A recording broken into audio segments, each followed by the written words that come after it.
So we are live. Wednesday Night Live, not Saturday Night Live. It's Wednesday Night Live. And our guest host tonight is Thunder Bear. No. Da, da, da, da, da, da, da. Now you have to do a monologue. What's that even mean? Is it all the same tone of voice? Yes. No, that's monotone. You can do a monotone monologue monotonously.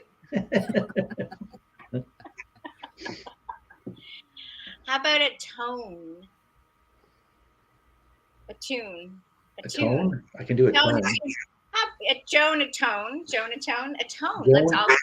That's Joan all. is an amazing singer. Are you an amazing singer? She knows lyrics to thousands of songs. And you're an amazing drummer. Yes, say yes. Yes. And we've yet to have either of those experiences. Yeah.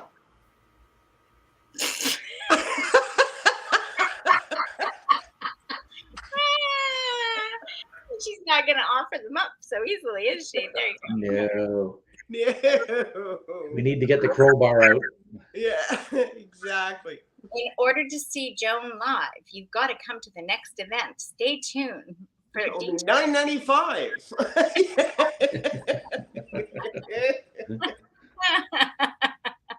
Okay. All right. Laughter's so good. Okay. I'm open to being open to energy presence. Okay, let's do it. What else? Put up your hands. Say aye. Aye. Woo. Okay.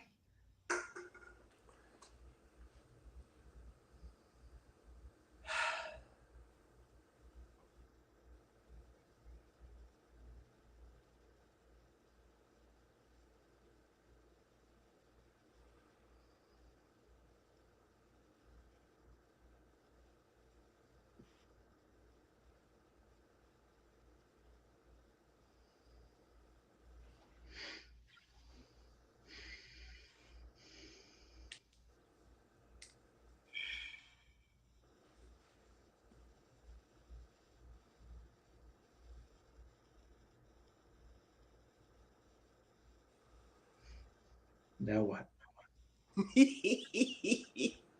I know not to ask Joan, what did she feel? Because she's going to say, I do my best not to feel it. But that means she did feel something. She just doesn't want to admit it, to label it, right? The experience. I'm gonna say for me, that was like we were just sitting here giggling, right? Ha ha ha ha. And there was and then all of a sudden it was just like a wave that gently just came down and just said, you can still have that inner joy, right? Like it just kind of like that's what it is. But it went kind of right down to my toes, just to say, okay. That other energy just like calmed in a way. That's how it was for me. I'm still happy, but just not. No. I will just trust that it came to me because I got sidetracked with someone coming into my behind me. So I'm going to trust that it happened. I wasn't aware enough or paying attention to feel it, but I'll trust that it happened. We could doubt it if you wanted, right? Like there you I go. Could. But I'm choosing to trust it. You get that choice. Mm-hmm. So, in that choice, do you find that most people get that choice, or do they wanna say they trust, but yet they're talking as if they don't? Thunder Bear.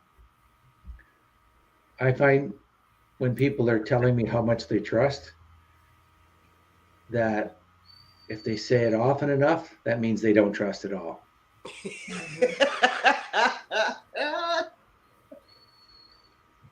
If it gets said occasionally, it could be true. If they say it a lot, they're just really trying to convince you and themselves at the same time that they really do trust.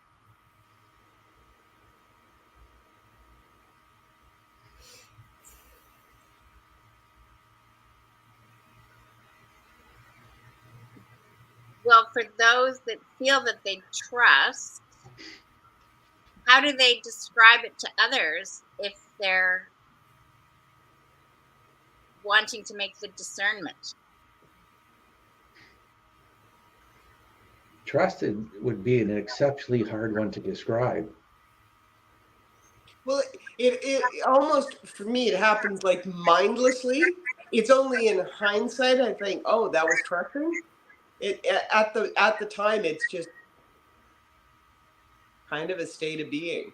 I notice more when I'm distrustful. And it's kind of difficult to explain to someone because it feels different for you from, each individual person. So how then do you explain it? And thinking on what you were saying, Greg, about like if you say it all the time, and then Jacqueline saying, but how do you explain it? I can see where you can kind of get lost in that. But then if you haven't yet learnt how to explain that it's just an intuitive feeling, I think then you fall back onto saying trust, trust, trust, trust, trust, trust, trust, trust. Yeah. Well, yeah. Like this is how I would describe it. Say most people have trusted this much. And so for them to trust this much is like, whoa, they're really trusting. And the amount of trust that we have available to us is this much. Because as soon as you think I trust this much, you're thinking of the parameters in which you can trust. And the parameters that you can trust is this much. It's like fishing stories. I caught a fish this big. And it's really much bigger.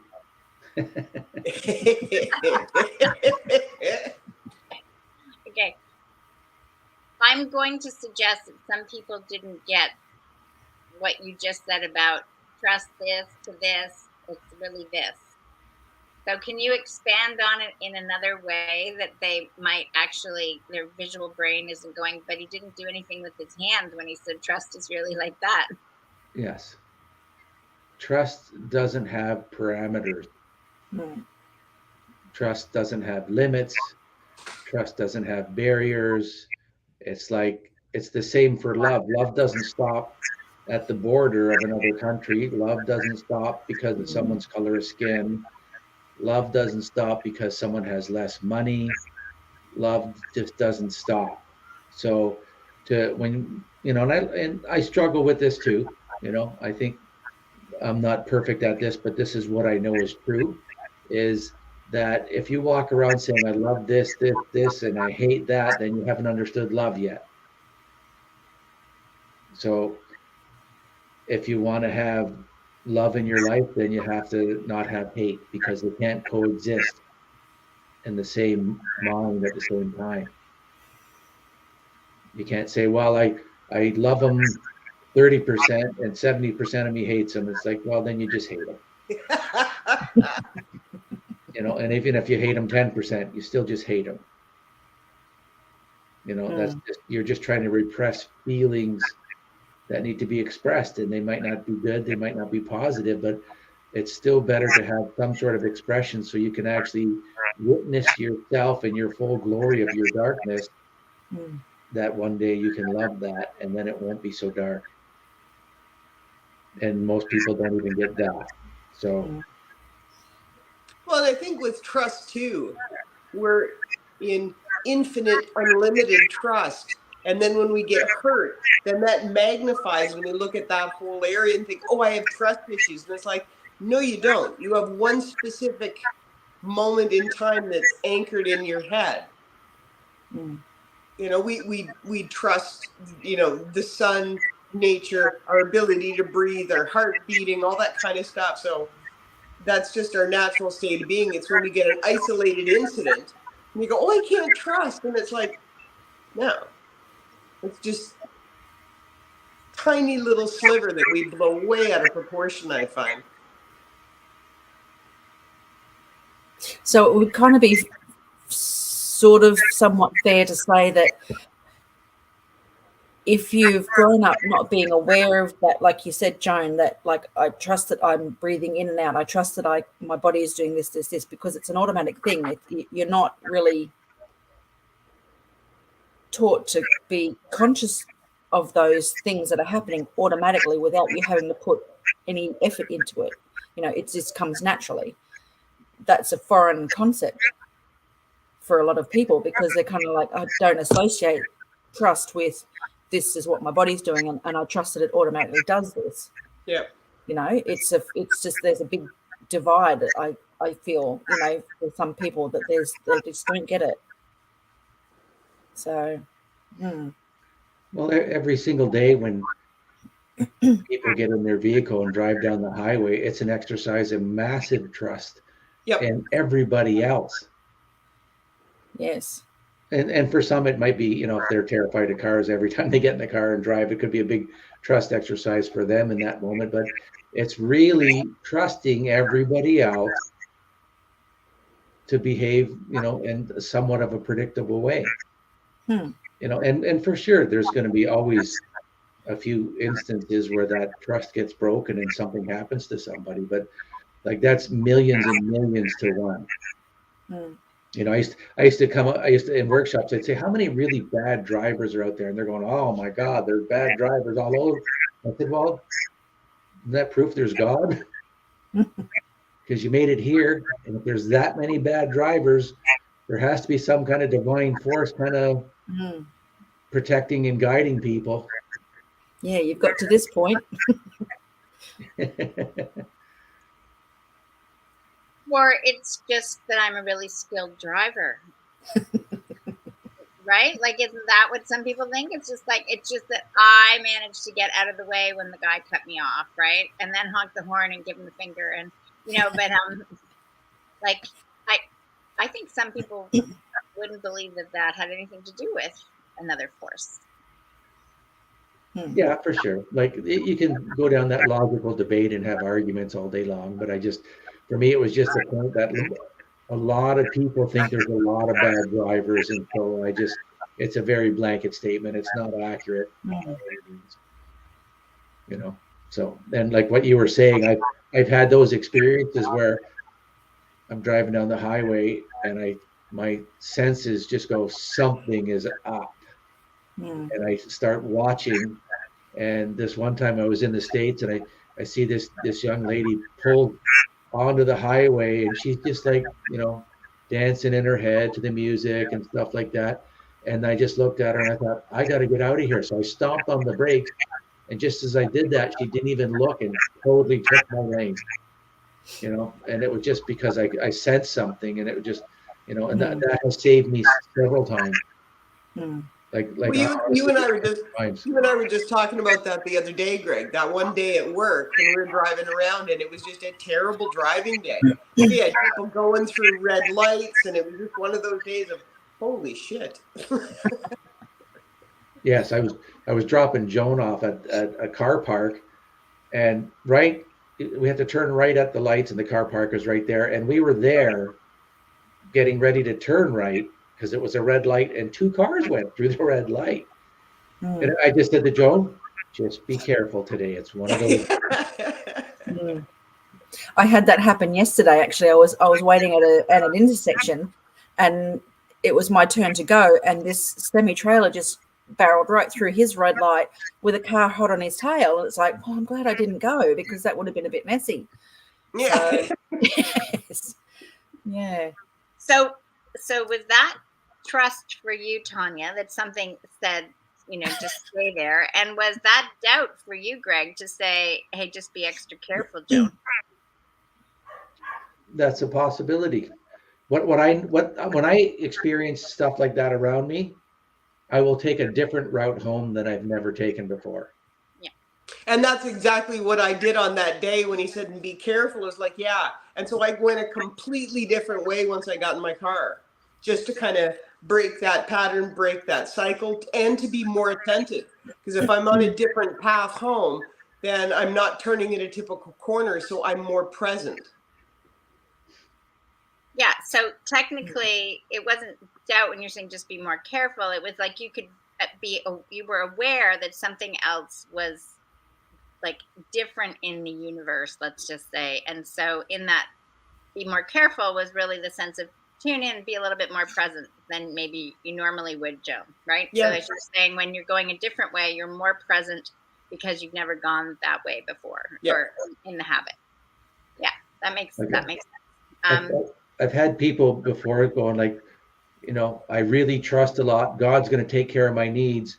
And they start running down that road doing whatever they feel like because they think God's protecting them. And I have yet to meet one of those people that actually wasn't checking in. They were stuck in their head with the belief that God would take care of them instead of checking in saying, is this good for me to do? Yes, no, and trusting that and moving forward and getting what, like there's always a plan that's better than what we can dream up in our minds for us. For every human I've ever met, it's like you've heard that saying, everyone here's heard that. It's like, you want to make God laugh, tell him what your plans are. Because there's always a greater plan for ourselves. And when we start interfering with that and just doing whatever we think we want, as opposed to where should we really be, and then we find ourselves getting into trouble and tripping over stuff and, getting into car accidents and stuff like that. Yeah, and within the spiritual community, I've heard that word or that phrase, I'm trusting in spirit, used to excuse all kinds of bad behavior. So is this all these crazy drivers on the road then? Yeah. Like it's like, oh, I was just trusting spirit, or I was trusting, or they use it like a badge of honor. I'm doing this because I trust and you don't. So the whole trusting thing has kind of always been weird for me in watching it happen around me, Yes, it's trust in oneself and one's ego as opposed to trust in God. Because I think it's got our own perspective of the situation, right? What I might feel that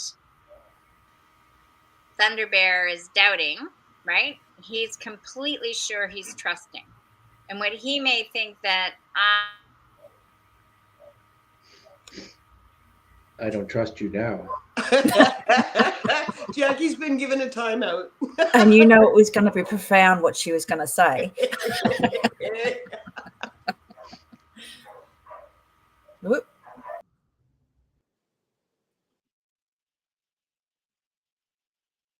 Are we all here? Are we back?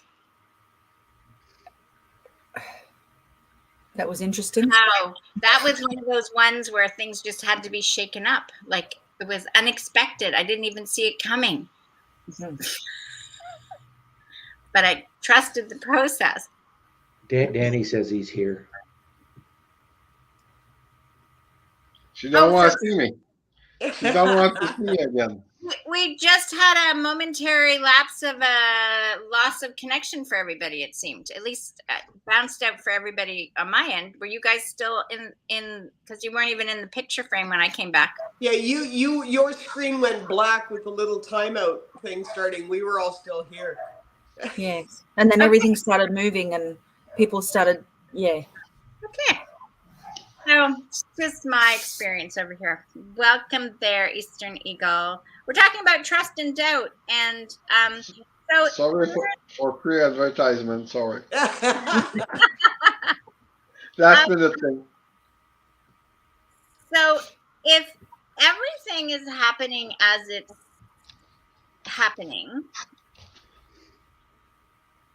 like we're breathing and we're just as Joan said, most things, the sun rises and sets and we don't do anything to make that happen. Our body does all this stuff and we don't even know how it does. That's a trusting process. Is the world just happening? And is it our perception that we have to doubt how it's happening, or we think we're trusting only part of it is happening, or is it just happening? I just want to clarify something before we continue too. So it's not for me to judge if somebody's trusting their ego or God or whatever else. I share all that just from my own experience, really, because everyone's path is different, and it shows up in ways that I couldn't possibly always understand. So, Right. Was your path very windy today, Thunder Bear? what's that?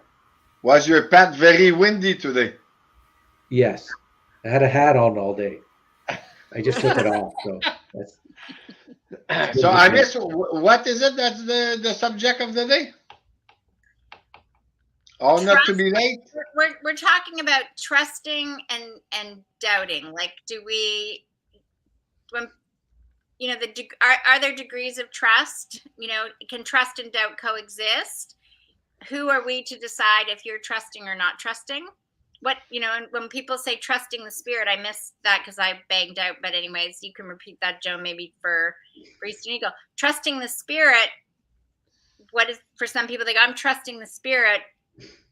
It seems like it's not what they're supposed to be. Like, it doesn't seem that way from your perspective. Is that what you're saying? I trust that I may have doubt.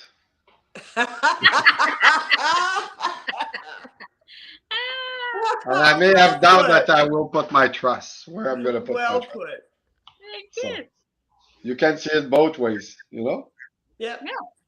Trust can be something that's good, can prevent you to go in the ditch, you know? Yeah. Trust can also make you go in the ditch. One thing I told to a friend today, he was in doubt, actually, about trust and everything. He's a bit confused. I said, just make sure that your inner voice and your heart are in sync together before you make your decision. If we only use our brain, sometimes we make the wrong decision. If you only use the heart, you make a wrong decision. But usually when they're in sync together, you know, you might have a better outcome on your decision, you know. Or I think you should trust both of them working together, you know. For me, it works. When I only listen to my heart, I go the wrong place. And most of the time, I know I should not follow my brain too. So I try to make them match. You know, I don't know for other people, but I guess it's only personal preference on my side. It's not native wisdom. It's something for me. I try to have both of them work together. You know. I guess for me, when I say I'm trusting what I'm receiving, it's when I feel this. It feels different for me. It feels like a very sort of, and words can't quite describe it, but it's a very subtle, calm, grounding piece. Like, just, it's not like you need to do this. Like, it's not oh, if you don't do this, to me, that's the stuff I don't like. It's just a subtle turn right, and turn left, and that's that feeling. When I listen to that feeling and I follow that, that's what I would say guidance. My experience usually turns out better than I imagined. For me, it's like it's an instantaneous thing that happens right as you do something or as you need it, rather than a long drawn out process with all these thoughts attached to it and, you know, should I, shouldn't I.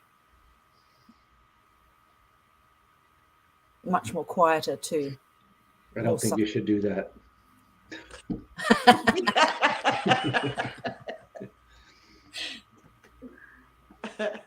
For sure. Everyone's going to have a slightly different take on how it is for them. You know, even there, like there could be somebody that would listen that would actually feel all of them or feel none of them, and you know what I mean. So like, there's going to be ways that we're not going to express that it actually shows up for other people. So like, this isn't the complete list of how it works. It's funny when we're talking about trust and issues and following.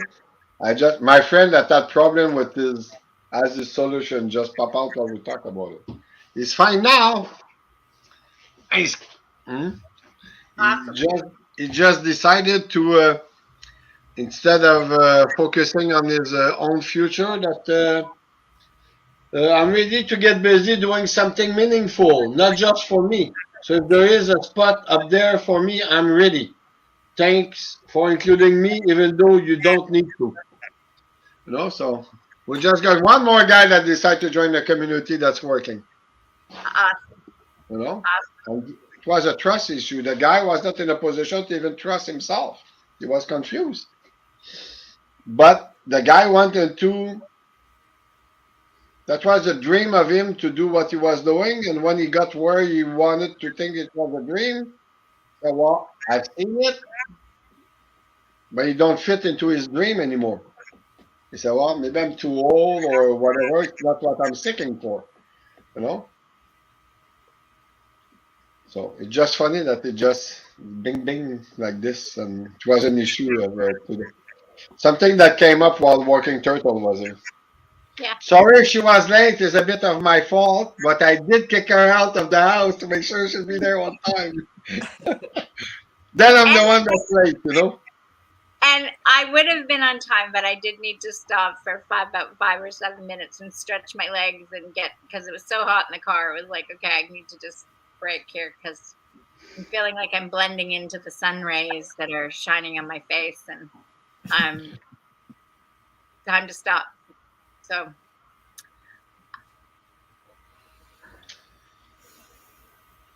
I like what you said, Tanya, about it's in that moment. Because that's how it sort of feels for me. Some people go, I've got this intuition or vision that this is what's going to happen. And so that's how people operate, right? Some people just already know what's coming, even though they have to wait for that to come. It's the process of the journey. And others are like, I find myself, it's like, I feel more, I just arrives pretty much. I might have some sort of little sense that something's coming, but it's a sense. I can't define it. I have yet to visualize exactly, but I just have this, something's happening. And then when I experience how things happen that seem to all be in alignment, okay, again, my perception, it's all in alignment. So it's all happening. We're all breathing at the same time. It's all working. Then I go, wow, there's a sense of awe and appreciation for how majestic things work through each one of us. And I think that's one of the things that I really loved and appreciated when Thunder Bear and I went through the East Coast here, because every individual had to have their own personal experience within themselves to say yes. It wasn't.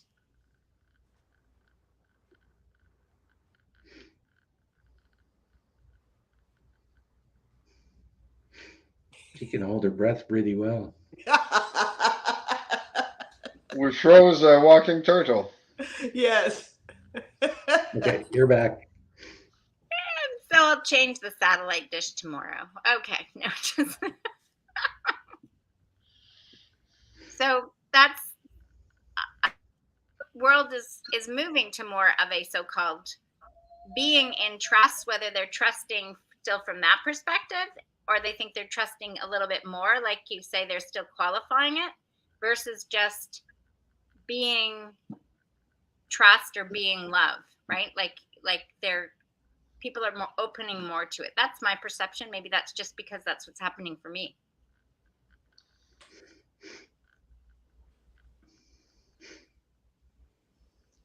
I had, I was thinking while you were talking, obviously I think all the time, but I've had this conversation with a few people where they've, when it comes to trusting and as I said, like the right in the moment, and people asking me like, what does it feel like, or what does it look like, or how do I know it, kind of thing, which is where I've said it's not something I can answer for you because it's yours. But then I've had moments where it just like in the past week or so, even though I've like Greg was saying, you know, we kind of perceive it to a certain degree, but then we'll get maybe a little bit more and a bit more, you know, and but it's not limited to this. And even in myself, I'll have moments where I'll do something and it'll just be like that automatic in the moment, something or other. And even now I kind of go like, oh, well, that was good. So for me, I can feel the difference in that it's an enjoyment of as well, if that makes sense.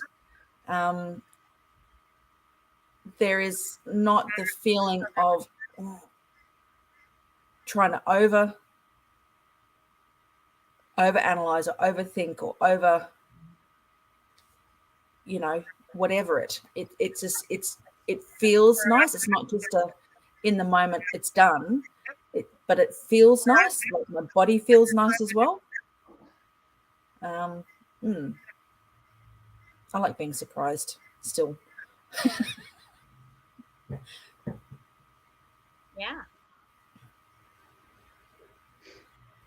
So with your garden, Joan, and your wildflowers, or you know, whatever I'm supposed to describe it to make sure that you don't have any drug identification numbers. No, it's all for personal. I'm not selling anything commercial, so Okay, I'm fine with the DIN numbers. We're good with that. Is there an element for you of appreciation of I guess of trusting, like when something isn't growing or growing? Like, is that part of being a gardener and watching nature? Is to Or do you see something as like, well, why isn't this growing? And what do I need to do to get it to grow? And then is that doubting? Like, I think this whole maybe doubt and trust have to be like a seesaw, like, because that's our journey, because we're not all going to just. Well, with my garden and the plants that I grow, I'm not the one who's in charge of them. They are, because they're the ones who are living outside. Mm-hmm. So I don't really have an expectation of how they grow or what they do. Okay. Because it depends on the year and the insect pressure and all kinds of stuff. So I'm more of a caretaker rather than a director when I become a gardener. It's like, what do I need to do? You know, Right. And then watch the plants. And then for me, it's almost like I don't overthink it. Like I'll go, oh, I should get some blood meal. Right now, that's not me thinking about it, but that's just me. I don't know, because people say, oh, you have a green thumb. How do you do it? And it's like, I have no idea. They just grow, and I just go out and just enjoy being with them. And that's, you know, I look at the soil and I watch what weeds are growing, because that's what tells me what's happening in the soil. So, and I don't go out with a planting plan when I go out. So it's a very different thing.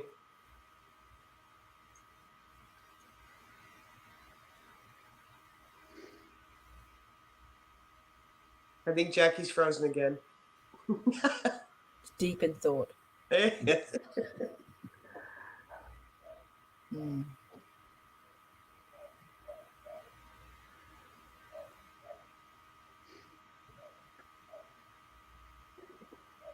He's back.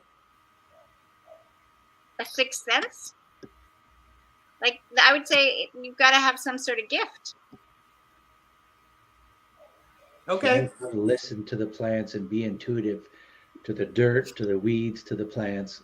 And they'll say bone meal, and she'll go, oh, I think bone meal. And then just go get bone meal and then share it where she feels it and all that sort of stuff. Yeah, for sure. She's definitely. I learned that from my dad. He would climb down off the tractor and grab a handful of soil and taste it, right? Or he'd walk into the barn and know what cows weren't doing well or what horses weren't doing well, and he'd adjust their feed. So I was taught, I think, really subtly that way of just being in communion with what you're doing and allowing those things to tell you what to do, because I watched my dad do it. You know, so it was all that was very normal when I grew up, that you just knew. He would often say, well, that grass is growing because it's trying to put this back into the soil. So don't pull it out because it's trying to give the soil something. It's trying to break it up. It's trying to do something. So Is I- that I- something you I was can- very fortunate to grow up with that on the farm. So is that something you could teach the rest of us?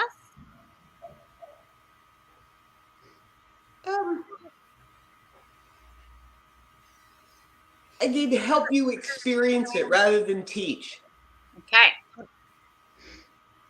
Yeah. It's a gardening. Gardening is a kind of a symbiotic relationship. Yes, You know? absolutely. So same as the human relationship. You give it love, you know, love come back and it grows, it blossoms.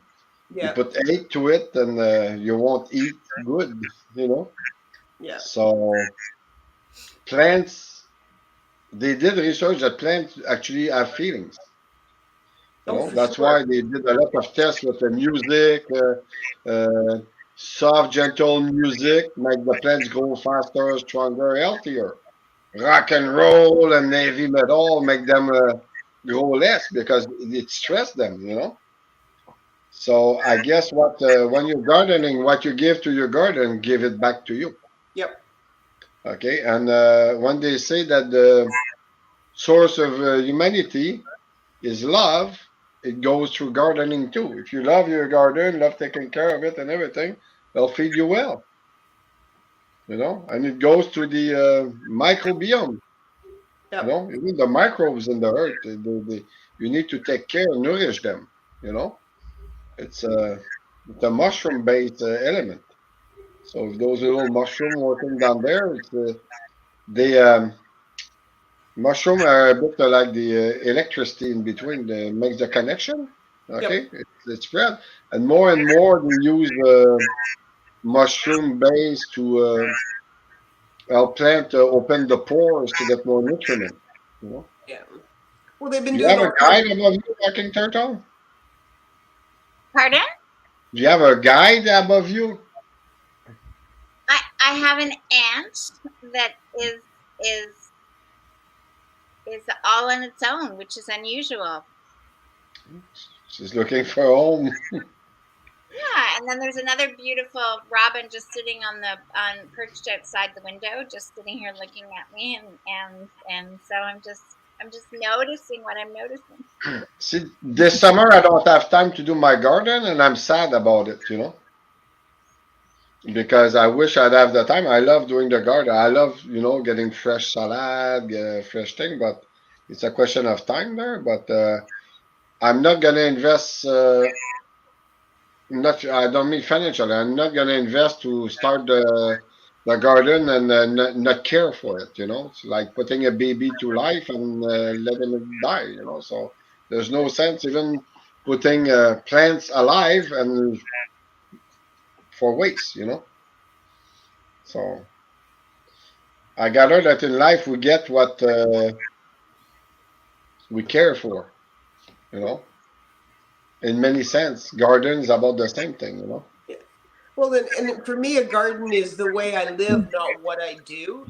Like, it's not a hobby or a pastime or anything else. Like, Greg had seen my house. It's just like tons of plants, and then I kick them all out in the summertime, and then Okay. bring my roommates back in the fall. Yeah, it's You know, part so of it- you. Yeah. Yeah. Yeah, you something you have to do to experience, you know. Plus, you got the benefits of eating good, actually, vegetable or fruits that give you real nutriment, you know. Yeah. You know. Yeah. So on that, is there one plant or one, is there one that would be a plant, I would suppose, even though someone might call it a weed? Is there one that you would say that most people could know would be in their vicinity, but they haven't even noticed the benefits to it, and that you would like to enlighten us in this moment to experience? Well, You there's see a, one more? There's a school of thought that says all the plants and herbs that you need grow within 100 feet of where you live, because the plants will recognize what's happening with you, and will, if you live there long enough, will come. So, I mean, there's all kinds of things going. Like, it's really individual for people. So in down in Australia there, Tanya, like, do you? Well, you cut out.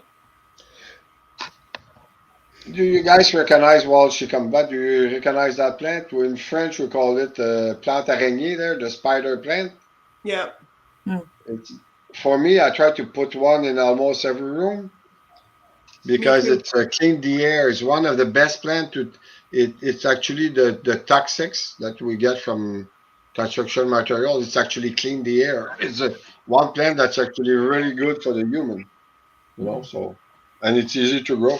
It's hard to kill, actually. Yeah. That and snake plants. Snake plants are good to clean the air, and they're hard to kill too. Yeah, I don't know snake plants. You should. Some of them called mother-in-law's tongue. Oh yes. Yeah. And here we're told not to plant them in the ground because they take over. Yeah. Yes. I need a list of all those plants that are hard to kill, and maybe they stand a chance. With you? I've been trying to give you those plants for years. I dehydrated a cactus. Okay, so. Whoa! That's lame, Thunder Bear. Yeah, I noticed one day that it was shriveled up and dead. I went, ooh. You know the worst thing with cactus? Most people overwater them all the time. That's how they kill them. You did the opposite.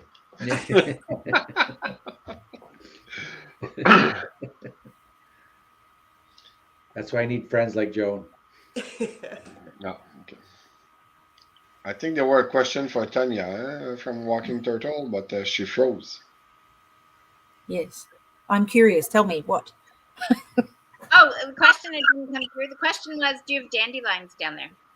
Yes. On my footpath. Okay. And yeah, because I know some people, I don't know what country it was I was talking about somewhere, and they're saying they don't have dandelions. And I was like, but they have something else for their cleanse of, like, that's good for liver cleansing. It comes out in the spring. So that made me think that every region, just like Joan was sort of saying, every plant is different from wherever you are, that even regions where we are in the world have different species, but give us the same sort of benefits. Well, that all goes back to knowing your body too, because dandelion might be good for some people, but not good for others. So they may go towards nettle. Like, I mean, it's hard to say that one herb or one plant is good for all people. You know, that's where the connection to yourself and the connection to nature really helps. I am of the. Okay, I believe that whether you actively put it, like grow it or whatever, I think too that plants will grow around you that you need. And at the moment, which I find quite interesting, and you can probably, I'm kind of somewhat preparing myself to be debunked with this by either Jacqueline or Greg, right? But anyway, we have this, what is considered, it's a bit annoying at the moment because it's taking over, and it's a plant that grows. It's like a rhizome, so you can kill it, but it'll just disconnect, and like it'll grow bulbs and keep going. And it's called cat's claw, and it has just gone everywhere, all around the perimeter of our yards, the neighbour's yard, everywhere. And yet it's very good for respiratory and your breathing and for your health. It helps your immune system. And I somewhat quietly kind of go like, it's really good because it's grown all around the house, and it started. And I know I'm putting a meaning to this, and I'm not holding on to that, but it started around COVID time. So I feel that sometimes things will happen that that support you, whether you're aware of it or not. So, yeah.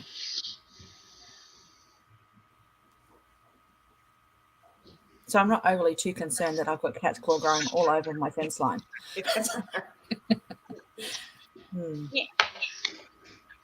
Debunking? No, I've got no debunking. I would go with your story. I'd go, yeah, that's a good story.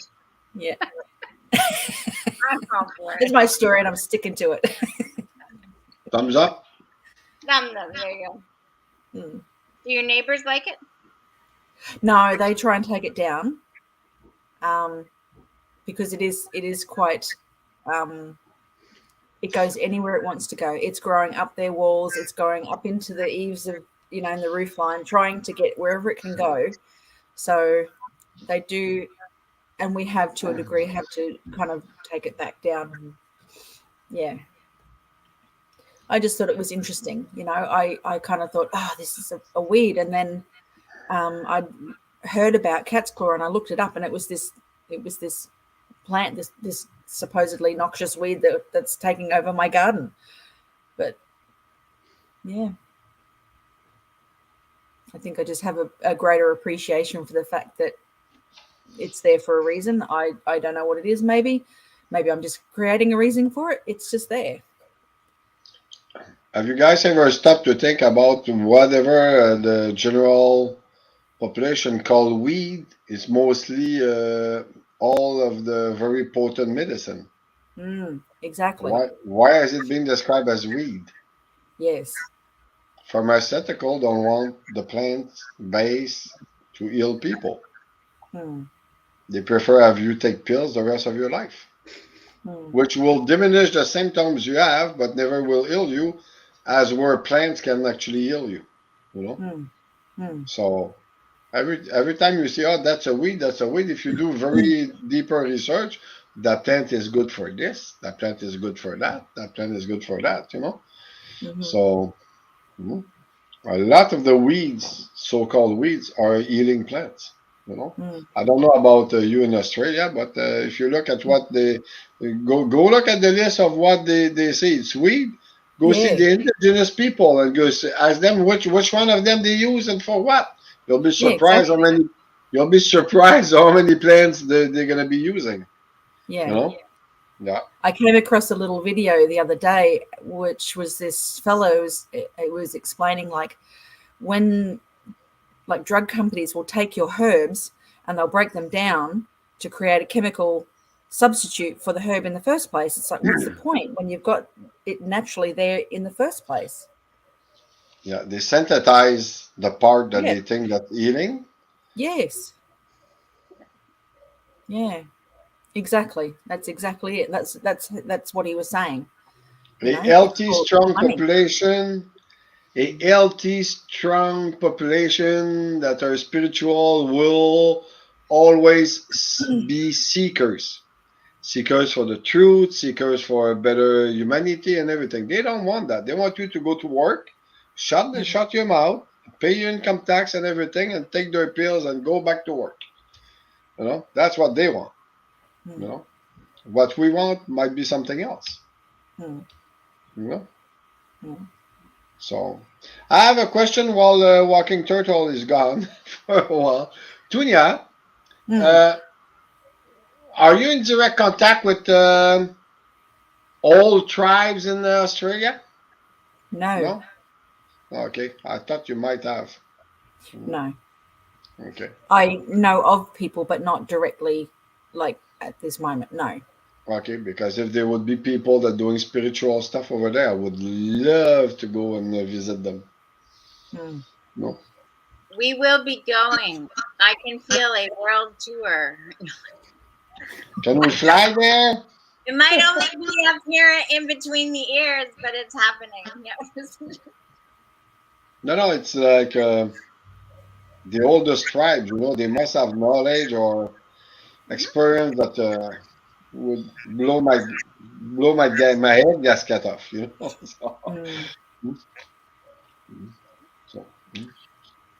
So, Thunder Bear, Eastern Eagle, and I were talking earlier about what showed up for you being out here a couple weekends ago, and what shifted or changed or anything like that from your experience?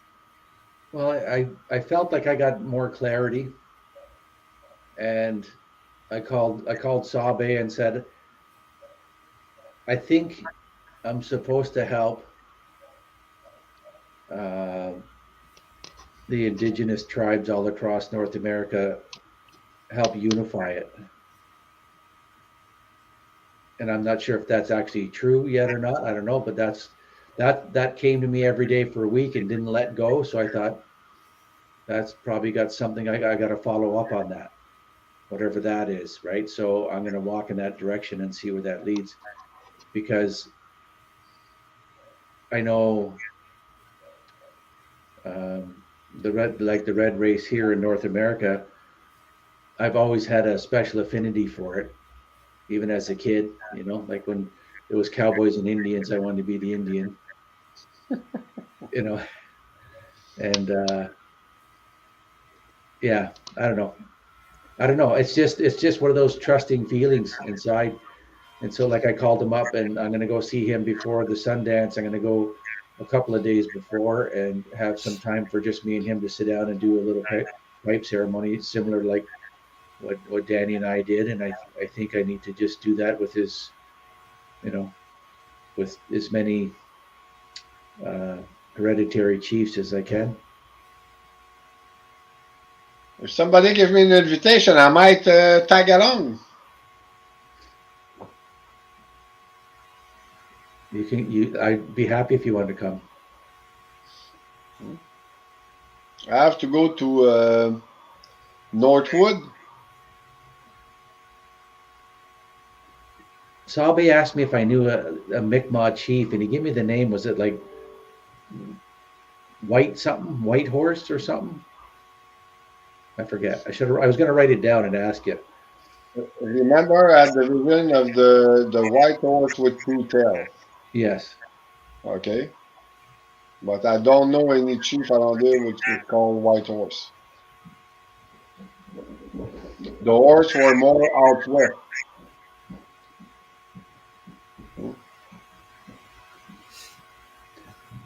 They didn't use horses here much, the Mi'kmaq.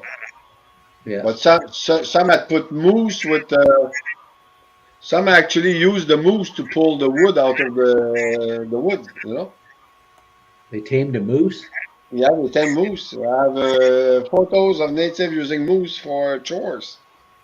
Well, that's definitely a strong animal. Oh, yeah. Yeah. But out west, they were using more the horses than up here in the prairies or whatever. Or more south there, but remember the first time we came here, we had the vision after we had after you did your 1 minute of thing at the vision of the white horse with two tail. Okay. I saw a horse with two tail, but after that, the week after, I said it was a white horse. So I'm still waiting for the message through that. So we'll see. Time will tell. Okay. I think Walking Turtle has an internet connection problem.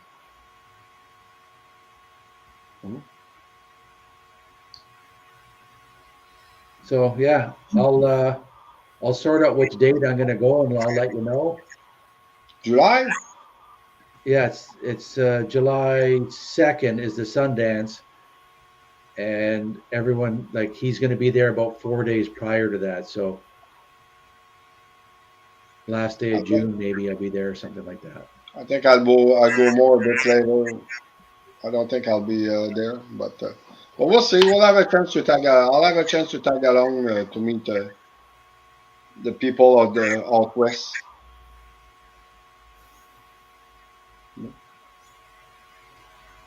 Yeah. So that's what changed for me. Got me a little bit more focused, a little bit more of a general direction to walk in. So, and now my job is now to just follow up on that and walk in that direction. And it doesn't mean that that's the direction I have to walk in eventually, but if I walk in that direction, it'll become clear. Shouldn't be a job, should be a journey. Well, I love my job. Well, I think that's a very good distinction when you say I'm walking in that direction, right? Because a lot of people receive some sort of information, however it is, and they think that's what's going to happen, and it may or it may not happen, right? But if you step forward in that direction, as you're always saying, as you're always moving forward, you can shift wherever that direction takes you, because it is the journey. Yes, that's why it's important to walk too.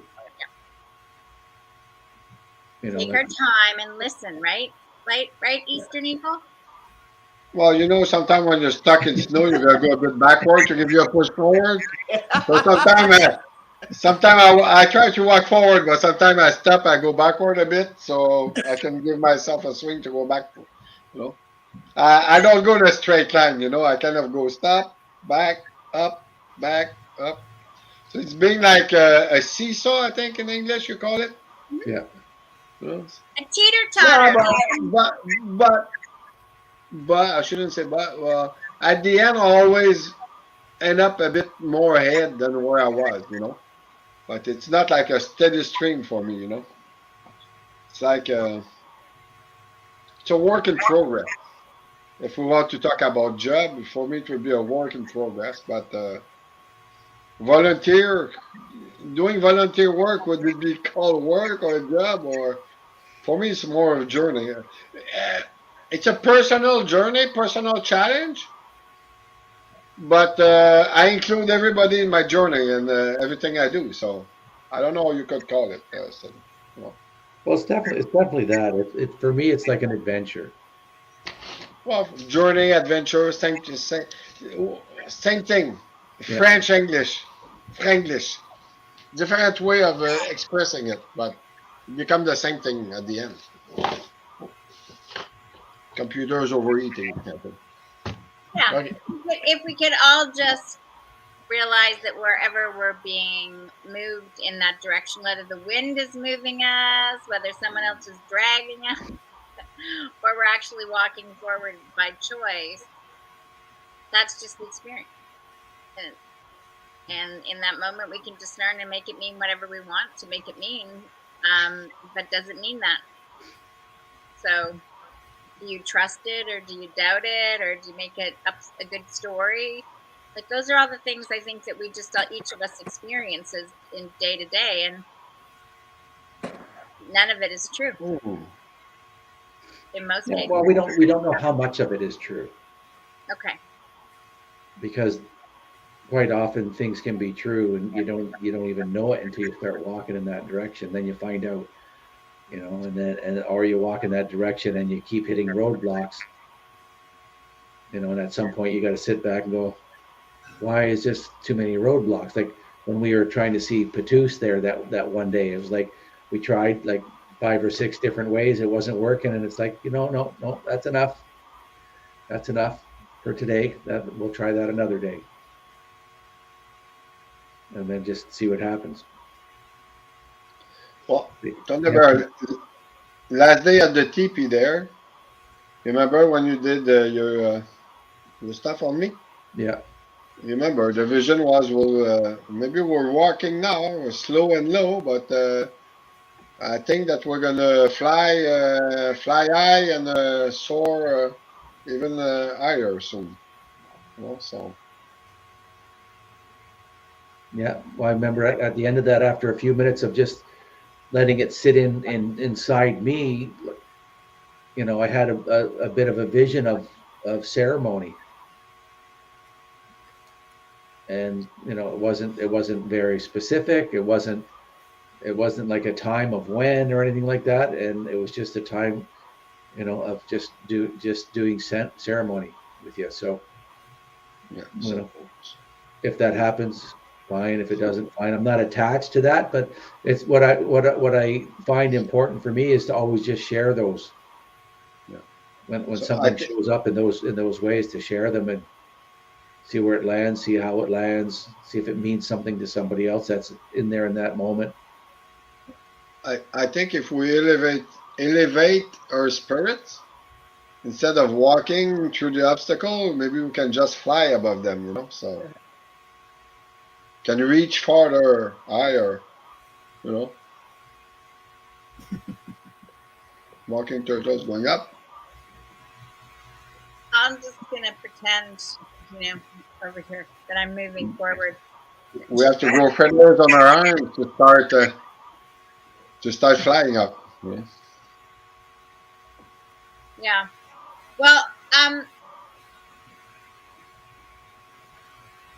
think it's just like I'm just marveling now for me about being here in the cabin and the temperature shifts and the changes and just noticing the little subtleties that were different like a week ago in the landscape and the environment than a week before.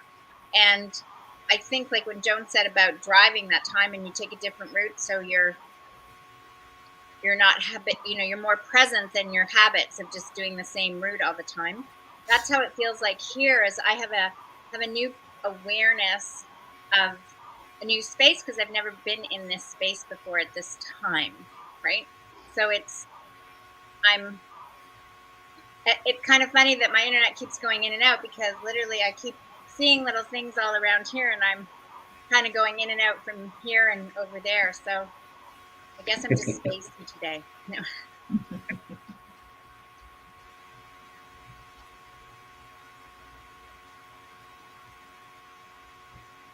And do any of you have an issue if I invite a minister next week and see if he'd like to come join the conversation on bridging perspectives or being open to other perspectives?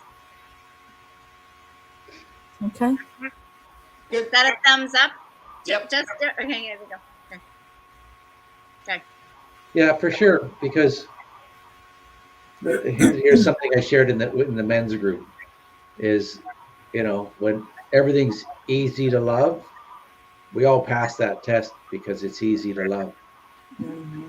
And the truth of who we really are and how much we really trust shows up when someone who thinks much differently than us gets in our face, and how do we behave in that moment. Mm-hmm. And that's the person that I actually have a great amount of respect for, because if they challenge me and it stirs something not good in me, they've helped uncover something where I have work to do. And it's not like letting them be right or being manipulated or controlled by somebody else. It's beyond all of that stuff, because everyone has the right to speak what they have to speak. And if it really offends me or stirs something deep in me, that's just an indicator of where I need to do more work. And I don't have to bow down to them and concede and say, you're right, I'm wrong. You don't have to get into any of that sort of stuff. It's just holding your ground and feeling really good and centered and really clear and clean on where you're standing. Because if you're getting sucked into the nastiness, then you're not centered, you're not clean, you're not clear, and you're not trusting in what you know. So when I was with the men's group, I said, ultimately, this is just my latest journey, is that I'm having much more love and respect for the people that previously would piss me right off, because they are the greatest teacher. And all the other stuff is it's kind of like boring if it's all, we all spout the same stuff. We all agree on the same things. We all just turn into bobbing heads, like that. And it's almost useless. It's not useless, but it's almost useless. Because how do we know if we've integrated any of the things we believe until we get tested on it? So the test now becomes much more welcome. So. Okay. So I think maybe that's this week. We can each notice what we notice when we're confronted by somebody that see something completely different than what we see, and notice what we notice within ourselves about that process, and have a good little training ground for next week. No, just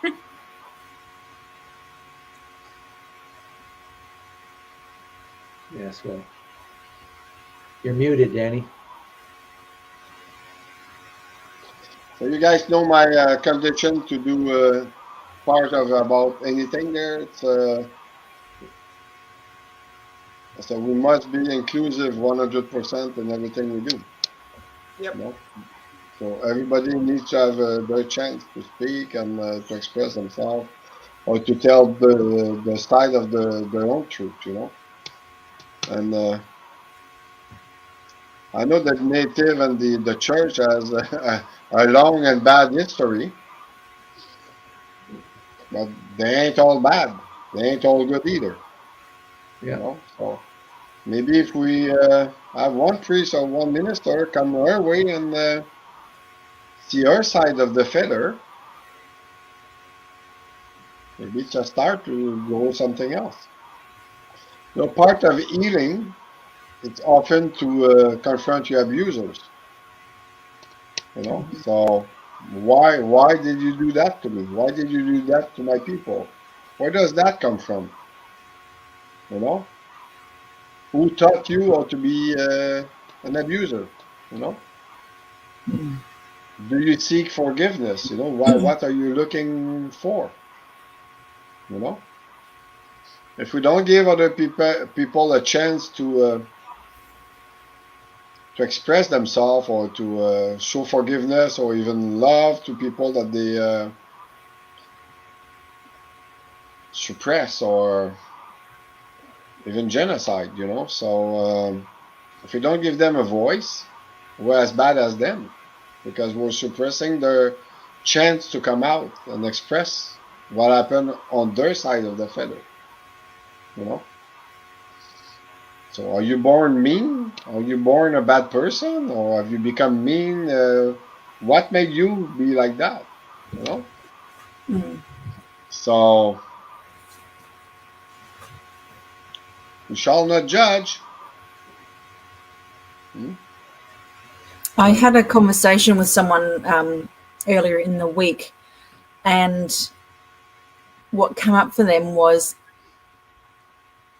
and like what you were saying, Eastern Eagle is very much where I kind of put myself in any situation, is that it's not my place to judge because I don't know their story. I don't know what's created that in them, right? And so for me, I allow myself to, as Greg said, if I have a response to that, then I'll work on me because it's triggered something in me, right? And I choose to come from a place of love. But this person asked me then, said, surely you have expectations on how you think you should be treated or how you want to be treated. And I was trying to explain that to them because it was a bit of a foreign concept because they're going through a bit of a rough trot in themselves with people that are pushing their boundaries and not respecting what is for them. So for me, it's like I was trying to explain, and he said, well, if someone like stole your car or stole something from you, you'd have an expectation that your home is safe, that someone's not going to come into your space and steal something. And I said, well, yes, I'd be pretty pinged off if someone stole my car, and I'd probably have a reaction and whatever that happens. However, I'm choosing to come from a place of love that I really don't know why they're doing that. I don't know what their story is.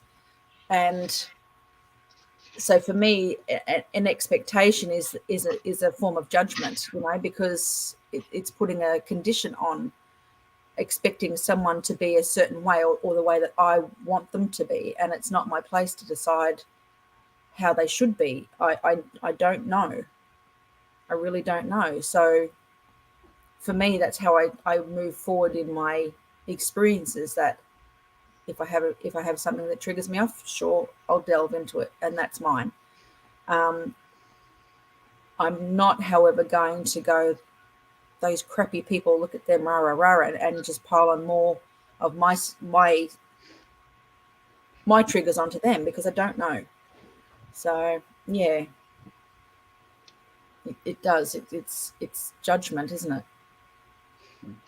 Yeah. I was taught by my elders, that the one that did me the most wrong in life, or that put me down the most, is the one that I need to pray the most for, because they put a judgment on what I'm doing, Yeah. They put a judgment on keeping the community alive and all that stuff. I said, well, if they can't understand what I do, I said, maybe they need, I gotta pray that they open themselves to love and to more stuff, I said, the other people that actually I'm in a very positive and meaningful relationship, not just wife, but friends and everything. I said, they ain't need all those prayers. They're already, doing good with us and everything. So, and I gotta tell you, at the beginning, I find it very, very hard to pray for people that always putting me down, say that I'm crazy because I heard guides and stuff, But at the end, I think that they're truly the one that need the most prayers and love, and that need to express themselves the most, their own personal blockage, or need to evolve, or to share more so that they can express themselves. So maybe trying to understand their side of the feather makes me more understand where they stand from, So, and that helped me give a bit of a comprehension of the thought process, about me. So, oh, okay, you think this about me because of that, or because of that person told you that or that. Okay, so you actually made a judgment. But I said, come in my circle. I'm gonna do something. I said, I wear one moccasin on the left foot. I said, wear one of my moccasin on the right foot. Grab my shoulder. We're gonna walk together. After the day, you'll tell me how you feel about wearing one of my moccasin. In my circle. So, and usually they shift. Say, oh, in your circle is different than what I thought. Oh, in your circle is different than what they told me. Oh, you're not as bad as they promote you to be, maybe you're not that crazy, So, oh, yeah. But if we do not open ourselves, okay, even to a minister or a priesthood, for me, we're doing something wrong. Okay, we're preventing any healing or any moving forward for a better humanity, because we're making the blockage that they created, Because the Indians, they're savages, they're bad people,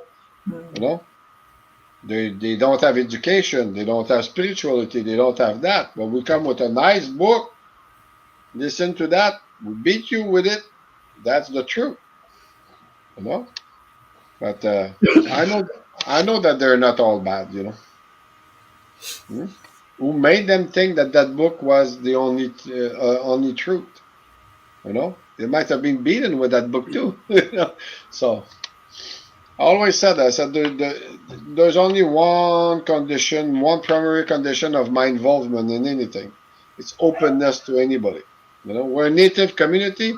Don't even need to be native to be part of it or join it, So I said, I don't know how more open we can be, So, and I think if a priest come in, or a minister, for me is the same thing, come in here to talk with us together, I think he's seeking for something, What he's seeking for, we'll find out when we talk with him. He wasn't asking to come. He was asked to come. He wasn't asking to come. He was asked by Jacqueline if he wanted to come. Yeah. It's different. But if he comes, that's meaning he's seeking for an openness, no? We won't know that till he gets here. Yeah, but that's what I said. But I said, well, if we vote not to give him a voice, I think it'd be a bad choice. I think it's a wonderful opportunity for us and for him. Yeah. So I think in the theme of the conversation of trusting and doubting, we'll trust that Jacqueline knows what she's doing. no, I don't trust that way. Well, I think she quit on us, or she lost. So, Maybe she had no choice in the matter. What? I trust you might be right. Well, guys, it's 7:30 here, and I'll be driving all night, so I'm gonna have to cut short because I'm not ready at all. My wife just had a little injury. She came out of the hospital there. It's not bad, but I'm gonna have to go. It's late. Have a dinner and pack and get the car loaded and everything. So I'm gonna cut short, and I'm gonna let you three together if you want to Okay. talk a bit. you. And if you see Mama Bear and I'm gone, just tell her I'm sorry, but I had to. Yeah, I'll get you those dates, and if it works out, it works out. For going Yeah, to well, I'd be surprised because the first week of July, I think I'll be in Europe if everything goes well. But hey, whatever's supposed to happen will happen. Okay. If it's not this time, it'll go another time. But I think it's something that I feel inclined I should do too. Yeah. Well, he does. He's committed to doing a ceremony once a year for 4 years somewhere in New Brunswick. He was out there at some ranch. So I'll get that information too. So then maybe at the next time I'll come out there and we can go meet him out there or something. So Yeah. okay. Okay. Yeah. So Okay. See you. Thank you. wish you a good week, guys and girls and everybody. yeah, we'll see you next week. You too. May love be in your heart and in your spirits. Bye. Ouais, comme ça.